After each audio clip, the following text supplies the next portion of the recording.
Herkese salam. Bugün size dünyanın en rahat paxlava reseptini vereceğim. Bu reseptlə yəni çox rahat bir şəkildə paxlavanı hazırlaya bilərsiniz. Əvvəlcə 4 stəkan unu qabımıza əlavə edirik.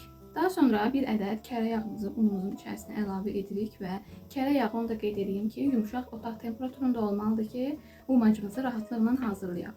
Bu yağımızı əzirik. Unumuzla və yağımızı umaç halına gətiririk. Yağımız yumuşaq olduğundan rahatlıqla əzilir.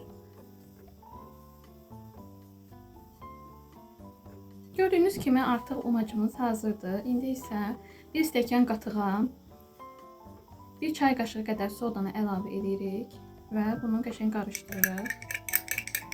Sodamız aktivləşsin.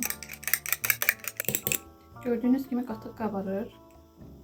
Deməli artıq sodamız aktivləşir. Bunu da qarışımımızın üzərinə əlavə edirik.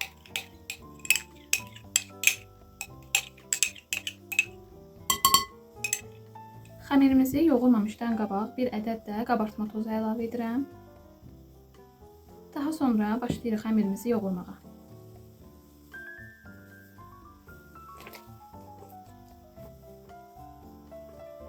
Artıq xəmirimiz hazırdır. Gördüyünüz kimi qəşəng yumşaq xəmir alındı.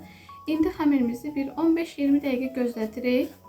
Qəşəng özünə gəlsin, daha sonra kündələrə ayırarıq. 15 dəqiqə keçdi, gəldim. İndi xəmirimizi hissələrə böləcəm, kündələrə ayıracağım yəni. Ən altdakı kündə ilə ən üsttəki kündə biraz böyük olmalıdır. Onu da qeyd edeyim ki, siz istəsəz kündələri daha çox eləyə bilərsiniz. Mən bu qədər eləmək istədim, 5 dənə kündədən hazırladım. Məncə bu YouTube'dakı ən rahat bir paxlava reseptidir. Xəmirimi kəsdikdən sonra qəşəng kündələyirəm. Onu da qeyd edeyim ki, kündələdikdən sonra artıq gözlətməyə də ehtiyac yoxdur. Xəmirimizi yayırıq.